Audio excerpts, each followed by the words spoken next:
할렐루야, 은혜의 시간, 영상으로 예배드리시는 성도님들을 주님의 이름으로 축복하고 환영합니다.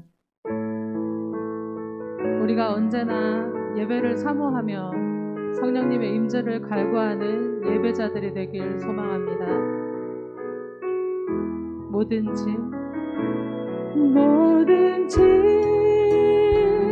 내려놓고 가는 주 앞에 목마른 예배자, 주 음성 듣기를 원하네. 주 얼굴 보기를 원하네. 뭐든지 내려놓고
사랑의 주님, 한 주간도 주님의 날개 아래 품어주시고 한 주를 마무리하는 금요일 저녁에 온 가족이 함께 둘러앉아 하나님을 예배하게 하시니 감사드립니다.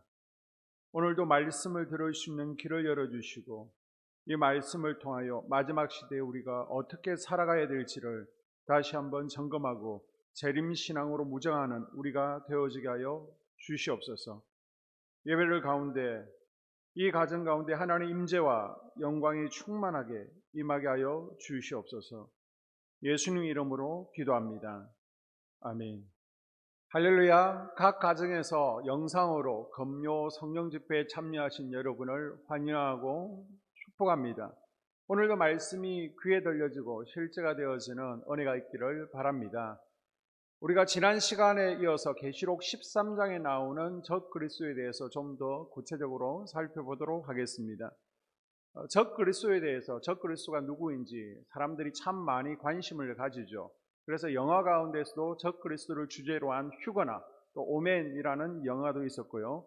또 역사적인 인물 가운데 히틀러나 김일성이가 적그리스도다라는 주장도 있었습니다. 2000년 전 초대교회부터 적그리스도는 이미 있었습니다. 그래서 요한일서에서는 적그리스도가 많이 이미 나왔다라고 주장합니다. 일반적으로 적그리스도는 안티크리스토스, 그리스도를 반대하는 자들이 바로 적그리스도를 의미합니다. 그러나 계시록 13장에 짐승으로 묘사된 적그리스도는 종말의 때에 나타나서 그리스도를 부인하게 하고 적그리스도를 경배하는 것을 거부하는 성도들을 핍박하고 죽일 것으로 예언된 특별한 인물을 나타냅니다. 자, 1절에 보게 되면 내가 보니 바다에서 한 짐승이 나오는데 뿔이 10이요 머리가 7이라. 아멘. 생긴 모습이 사자입과 곰의 발과 표범의 빠른 몸과 7머리의 10뿔 가진 괴상한 모습으로 등장합니다. 이것은 다니엘서 7장에 나오는 바벨론, 페르시아, 그리스, 로마로 상징되어지는 네 짐승의 복합체의 모습을 가지고 있죠. 이것은 몹시 사납고 잔인하고 포악하고 또 민첩하고 교활한 모습으로 묘사되고 있습니다. 예수님을 죽이려고 했던 사단이 하늘에서 쫓겨납니다. 이 사단이 자신의 권세를 바다에서 올라온 한 짐승으로 묘사된 인간에게 넘기는데 사단의 능력을 가진 이 인간이 바로 적그리스도입니다. 이 적그리스도는 온 세계를 정치적으로, 경제적으로, 종교적으로 통합하게 되죠. 7절에 또 권세를 받아 성도들과 싸워 이기게 되고 각 족속과 백성과 방언과 나라를 다스리는 권세를 받으니. 아멘. 적그리스도는 정치적으로, 경제적으로, 종교적인 면에서 탁월해서 온 세계의 주목을 받게 됩니다. 온 세상 사람들이 이 적그리스도를 따르고 존경하고 숭배하게 됩니다. 이 적그리스도는요, 이스라엘과 7년간의 평화증을 체결하게 됩니다. 다니엘서 9장 27절에 보게 되면 그가 장차 많은 사람들과 더불어 한 일해 동안의 언약을 굳게 맺고 그가 그 일해의 절반에 제사와 예물을 금지할 것이며 또 포악하여 가장한 것이 날개를 의지하여 설 것이며. 아멘. 왜 마지막 대환란의 기간을 사람들이 7년 대환란이라고 하는가? 계시록에는 기간이 나오지 않습니다. 그런데 바로 이 다니엘서 9장 27절 때문에 7년 대환란이다라고 주장하는 이들이 있죠. 자, 27절에서 한 일회를 7년이라고 해석하는 것입니다. 그래서 3년 반 후에 협정을 파기하는 거예요. 적그리스도가 처음 3년 반은 화평을 내세우지만은 마지막 3년 반은 핍박하게 될 것이라는 주장입니다. 마태복음 24장 15절에 멸망의 가정한 것이 거룩한 곳에 선 것을 보거든. 아멘. 멸망의 가정한 것이 거룩한 곳에 세워진다는 것은 역사적으로 기원전 177년에 시리아의 안티오코스 4세가 예루살렘을 침략하게 되죠. 그래서 예루살렘 성을 점령하고 성전에다가 번제단에 있던 자리를 없애버리고 그곳에다가 제우스 신상을 세우게 됩니다. 그리고 그곳에서 돼지를 잡아서 제사를 지내고 돼지 피를 성전에 뿌린 사건이라고 해석을 합니다. 혹은 AD 70년에 로마 군대가 예루살렘 성과 성전을 점령하게 되는데요. 자, 그때를 기념해서 로마 황제 독수리 깃발을 세우고 또 백성들로 하여금 황제를 숭배하게 됩니다. 바로 그것이다라는 해석도 있습니다. 이와 비슷한 사건이 종말에도 일어날 것이라고 추정하는 거예요. 처음에는 제3성전, 지금은 성전이 없습니다. 성전이 있는 곳에 지금 오마르 이슬람 해당이 세워져 있습니다. 그곳에 제3성전을 재건하고 예배를 회복하는 듯 보이겠지만은 데살로니가후서 2장 4절 말씀을 보게 되면 하나님의 성전에 적그리스도가 앉아서 자기를 하나님이라고 하고 우상을 집어넣고 경배하고 또 경배하지 않으면 핍박을 할 것이다 라고 예언합니다. 그리고 적그리스도는 성도들로 자신을 경배하고 경배하지 않는 성도들을 핍박합니다. 이 역할 수행을 위해서 짐승 뒤에 땅에서 두 뿔 달린 새끼양이 올라오죠. 지난 시간에 했는데 다시 한번 말씀드리면, 자 15절에 보게 되면 새끼양, 거짓 선지자가 짐승을 위해서, 적그리스도를 위해서 우상을 만들고 모든 사람들로 하여금 그 우상에게 절하게 하고 또 그것을 정리하기 위해서 표를 받게 하는데, 만약 우상에게 경배하지 않은 성도들을 핍박하고 죽이게 됩니다. 그리고 17절에 보게 되면 오른손이나 이마에 우상에게 경배한 확인표인 666의 표를 받지 않은 사람들은 매매나 경제활동을 할 수 없게 합니다. 이 표가 없이는 이 땅에서 순탄하게 살아갈 수 없도록 만듭니다. 다음 주에 짐승의 표에 대해서 자세히 살펴보도록 하겠습니다. 자, 이 기간이 어느 정도냐? 한때, 두때, 반때, 총 3때 반입니다. 42달, 1260일, 3년 반이라는 기간이죠. 상징적으로 그 기간이 길지 않다 의미를 가지고 있습니다. 비록 짧은 기간이기는 하지만 적그리스도의 세력이 온 세상을 장악하고 주관하는 것처럼 보일 것입니다. 자, 그러면 도대체 적그리스도는 누구이며 어느 단체에서 나올까요? 크게 3가지 정도의 주장으로 요약할 수 있습니다. 첫 번째 주장은요, 유럽연합이 적그리스도의 세력이며 유럽연합의 대통령이 적그리스도라는 견해가 있습니다. 세대주의 종말론자들이 이렇게 주장하는데요. 유럽연합은 유럽의 정치 경제 공동체죠. 이들은 다니엘서 2장과 7장을 성서적 근거로 듭니다. 다니엘서 2장은 세계적인 대제국을 세우기 위해서 골몰했던 느부갓네살 왕이 그토록 알고 싶어 했던 세상의 장래에 대해서 하나님께서 계시해 준 내용입니다. 자, 느부갓네살이 본 환상 가운데 보게 되면요, 검신상이 나오는데 머리와 몸통, 다리, 발로 상징되는 바벨론과 페르시아, 그리스, 로마라는 나라가 나오고 있습니다. 그리고 10개의 발가락이 잘 뭉쳐지지 않는다라고 하는데, 이 10개의 발가락을 유럽의 나라들로 보는 겁니다. 이 10개의 발가락이 잘 뭉쳐지지 않는 것처럼 유럽의 10개의 나라들이 독일이나 영국처럼 철처럼 강한 나라도 있지만은 또 에스토니아, 몰타 같이 진흙처럼 약한 나라도 있는데, 이 나라들이 잘 뭉쳐지지 않는다는 거예요. 실제로 로마 제국의 멸망 이후에 샬레망 대제, 또 나폴레옹 대제, 히틀러가 유럽을 통합시켜 보려고 했지만은 번번이 실패했습니다. 그렇게 1500년이 지난 후에 드디어 유럽 국가들이 통합되었고, 그래서 유럽연합을 적그리스도라고 보는 겁니다. 그런데 세대주의 종말론자들은 다니엘서 2장의 예언에 따라서 10개의 발가락, 즉 10개의 유럽 국가들이 통합된다라고 주장했는데요. 10개의 나라가 통합된 것은 1981년입니다. 지금은 28개 나라, 그 가운데 이제 영국이 탈퇴했으니까 27개 나라고요.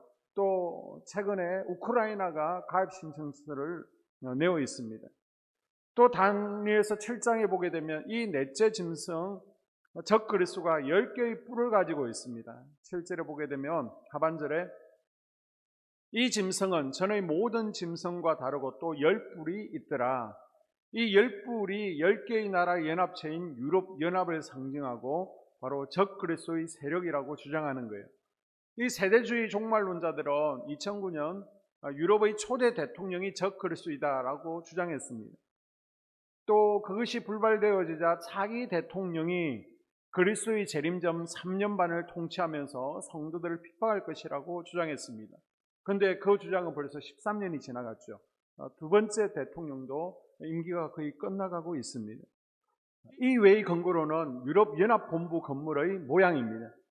벨기에에 있는 브뤼셀 유럽연합본부 건물 디자인을 보게 되면요, 십자가와 이슬람의 초승달을 합친 모양이라는 거예요.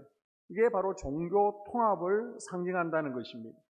자, 건물을 보게 되면 전체적으로는 십자가 모양이지만은 모서리 곡선을 보게 되면 이슬람의 초승달 문양이 들어있다라고 주장합니다. 그리고 유럽연합 의사당 건물은 프랑스에 있는데 이 건물도 하필 많은 역사적인 건축물 가운데 하나님이 싫어하셨던 바벨탑을 모델로 건축하였다는 것입니다. 또한 이 건물을 위에서 보게 되면 이집트 신화에 나오는 매의 눈, 그리고 이집트 파라오의 두 권을 합한 디자인인 것을 발견할 수 있습니다. 적그리스도는 최종적으로 전 세계를 통합 관리하기 위해서 모든 사람들의 정보, 은행이나 위치, 또 의료, 주소 데이터를 모아서 저장할 것인데 이 데이터가 벨기에 브뤼셀에 있는 유럽연합본부 3층에 위치한 슈퍼컴퓨터로 모이게 됩니다. 이미 각국 은행들과 전산 연동을 끝마친 상태인데 이 컴퓨터 이름이 뭐냐? 바로 비스트, 짐승이라는 것입니다. 그래서 유럽연합이 적그리스도의 세력이라고 세대주의자들은 주장하고 있습니다. 두 번째 주장은요, 로마 교황권이 적그리스도다라는 주장이 있습니다.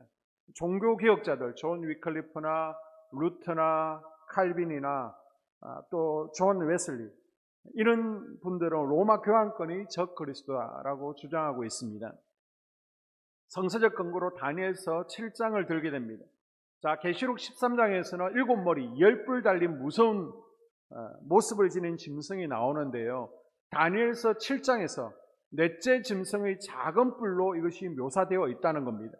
자, 다니엘이 한 상을 보게 되는데 7장을 보게 되면 큰 짐승 넷이 나오죠. 사자와 곰, 표범, 무서운 짐승이 바다에서 나옵니다. 그런데 네 번째 짐승, 이 무서운 짐승의 머리에 10뿔 가운데 작은 뿔이 하나 나오게 되죠. 이 작은 뿔이 무엇을 의미하느냐? 로마에 있는 바티칸 공화국이라는 것입니다. 그리고 이 바티칸 공화국의 수장, 즉 로마 카톨릭의 교황이 적그리스도가 될 것이다 라고 주장합니다. 왜 이렇게 주장하느냐? 교황들이 말한 것을 정리해 보게 되면요, 교황 줄리어스 2세는 교황은 세상에 있는 또 다른 하나의 하나님이시다라는 주장을 했습니다. 베이론 추기경은 하나님이 볼 수 있도록 변한 인간이 바로 교황이다라고 주장합니다. 그리고 요한 바오로 2세는 가톨릭 교회는 다른 종교에서 발견되는 성스러운 것은 아무것도 배척하지 않는다라고 주장합니다. 이것은 종교다운주의 발언이죠. 이 외에도 수차례의 천주교 공의회를 거쳐오면서 하나님이라도 마리아에게 복종해야 된다라는 마리아 숭배 사상과, 그리고 천사 숭배 사상, 그리고 교황은 무하다, 교황은 죄가 없다는 거예요. 그리고 교황도 예수님처럼 죄를 사하는 권세를 가지고 있다라는 잘못된 교리를 만들어 왔습니다. 이러다 보니까 장로교 웨스트민스터 신앙고백에서는 로마 교황은 교회 안에서 그리스도와 하나님을 대적하여 자신을 높이는 자로서 적 그리스도요, 죄의 사람이고 멸망의 아들이다라고 아예 못을 박아 놓았습니다. 그리고 헬라어나 히브리어는요, 알파벳 하나하나가 고유의 숫자를 나타내고 있습니다. 그래서 이탈리아 교회라는 뜻의 이탈리카 에클레시아, 이 숫자의 합을 보게 되면 바로 짐승을 나타내는 666이라는 것입니다. 그리고 교환이 금관을 쓰게 되는데요, 이 금관에 비카리우스 필리데이라고 라틴어가 적혀 있습니다. 하나님의 아들 대리자라는 의미인데요, 이것도 숫자를 합해보면 666이 나온다는 거예요. 그리고 라틴 왕국을 의미하는 해 라틴, 해 바실레이아, 이것도 헬라어를 수치로 환산하게 되면 666이 나오고요. 히브리어로 로마 왕국을 의미하는 로미스도요 666을 나타낸다는 것입니다. 이 가톨릭 세력은 성경의 예언대로 성도들을 핍박하죠. 자, 다니엘서 7장의 작은 뿔로 상징되어집니다. 그리고 계시록 13장에서는 첫 번째 짐승으로 묘사되는데요. 자, 이들이 성도들과 싸워 이기고 성도들을 핍박하는 세력으로 등장합니다. 그리고 역사적으로도 교황권은요, 개신교를 엄청나게 핍박하고 많이 죽였죠. 이 역할을 수행하고 교황권을 뒷받침한 게 바로 예수의 제수이트입니다. 예수회는 종교 재판을 주도해서 개신교도 7천만 명을 학살했습니다. 그리고 많은 나라에서 가톨릭 세력을 유지하기 위해서 정부와 협력해서 기독교인들을 고문하거나 강제 개종시켰습니다. 자, 이런 것들을 근거로 로마 교황권이 적 그리스도라고 종교개혁자들은 주장을 했습니다. 그리고 마지막 적 그리스도가 누구인가? 세 번째 견해는요, 프리메이슨 단체라는 견해가 있습니다. 이 프리메이슨 단체에 대해서는 제가 또 한번 시간을 내어서 따로 한번 말씀드리도록 하고요. 오늘은 간단하게 말씀드립니다. 이 프리메이슨은 엘리트 비밀 결사 조직입니다. 뉴 월드 오더, 신세계 질서를 주장하며 이 신세계 질서를 위해서 단일 정부를 구성하려고 합니다. 전 세계의 정치, 경제, 금융, 기업, 종교, 언론, 사회, 문화에 많은 영향을 지금 끼치고 있고요. 전 세계의 종교와 정치, 정부, 경제를 통합해서 이 세계를 지배하는 목적을 가지고 있다는 거예요. 자, 미국과 영국을 중심으로 전 세계에 조직원만 600만 명 정도 됩니다. 전 세계를 좌지우지하는 300위원회, 원탁회의, 금은기적, 로마 클럽이 바로 프리메이슨 단체죠. 그 아래에 있는 기구로는 유럽연합이나 또 유엔이 그 아래에 있는 기구고요. 또 종교 단체로는 여호와정인이나 몰몬교, 그리고 통일교도 여기에 소속된 종교단체입니다. 그리고 경제계에는 JP 모간이나 미국 연방준비은행도 바로 여기에 포함되어 있습니다.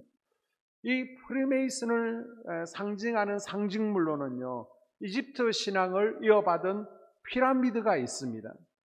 그리고 미국 달러 지폐를 보게 되면요, 전시한 호루스의 눈이 있죠. 미국이 기독교 국가임에도 불구하고 왜 호루스 신의 상징이 있을지 한번 생각해 보시기 바랍니다. 그리고 사단의 십자가도 바로 이 단체의 상징물입니다. 자, 이 세 단체 중에서 어떤 한 유대인 후손이 적 그리스도가 될 것이라는 견해가 지배적입니다. 왜 하필 유대인 후손일까요? 유대교 전통에 따르면 적 그리스도가 혈통으로는 단지파 유대인 후손일 가능성이 높다라고 제기합니다. 자, 창세기 49장 17절에 보게 되면 야곱이 12아들에 대해서 예언을 하게 되는데, 단에 대해서 예언하면서 단은 길섭의 뱀이요 갓길의 독사로다.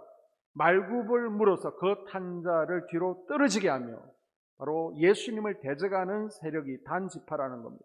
단을 예수님을 대적하는 적 그리스도로 묘사하고 있습니다.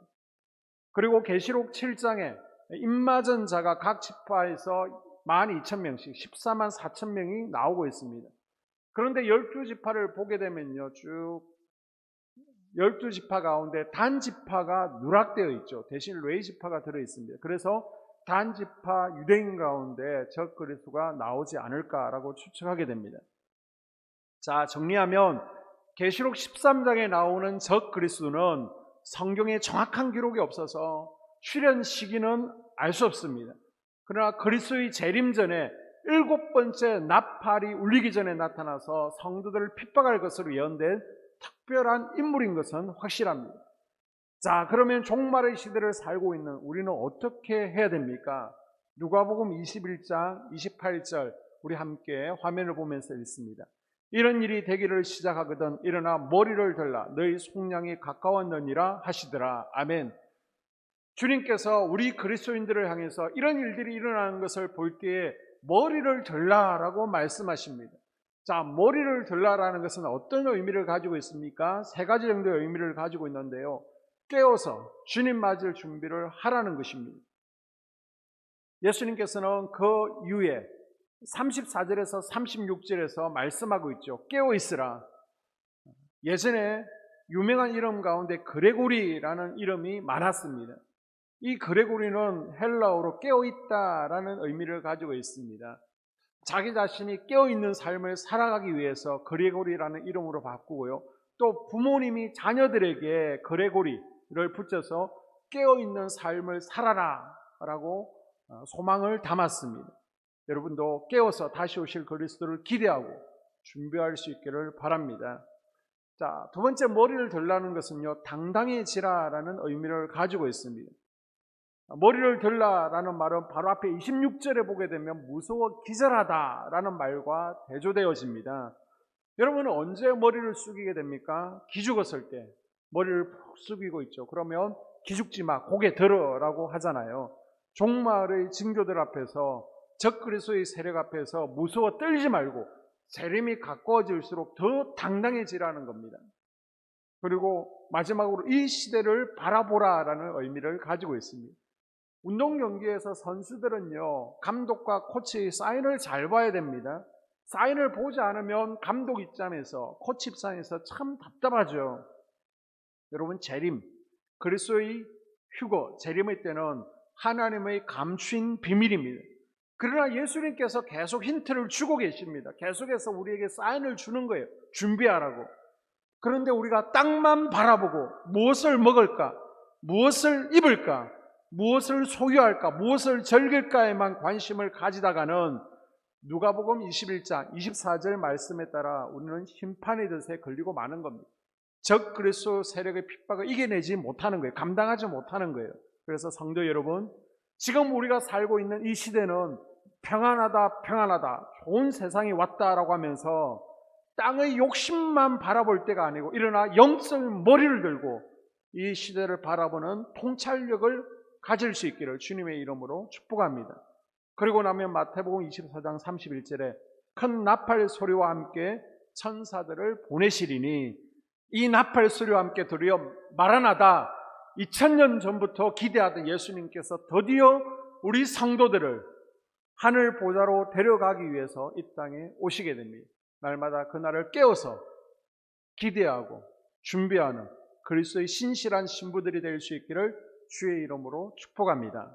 기도하겠습니다. 하나님, 우리가 땅만 바라보고 무엇을 먹을까, 입을까, 소유할까, 즐길 거에 관심을 가지다가 심판의 덫에 걸려 넘어지지 않게 하여 주시옵소서. 일어나 영적인 머리를 들고 이 시대를 바라볼 수 있는 영적 통찰력을 가지게 하여 주시옵소서. 우리가 더욱 믿음을 키워서 적 그리스도의 세력 앞에, 핍박 앞에 무릎 꿇지 않게 하시고 당당히 믿음 지키는 신실한 거룩한 그리스도의 신부로 주님을 맞이할 수 있게 하여 주시옵소서. 예수님 이름으로 기도합니다. 아멘. 주기도문으로 예배를 마치겠습니다. 하늘에 계신 우리 아버지, 아버지의 이름을 거룩하게 하시며 아버지의 나라가 오게 하시며 아버지의 뜻이 하늘에서와 같이 땅에서도 이루어지게 하소서. 오늘 우리에게 일용할 양식을 주시고 우리가 우리에게 잘못한 사람을 용서하여 준 것 같이 우리 죄를 용서하여 주시고 우리를 시험에 빠지지 않게 하시고 악에서 구하소서. 나라와 권능과 영광이 영원히 아버지의 것입니다.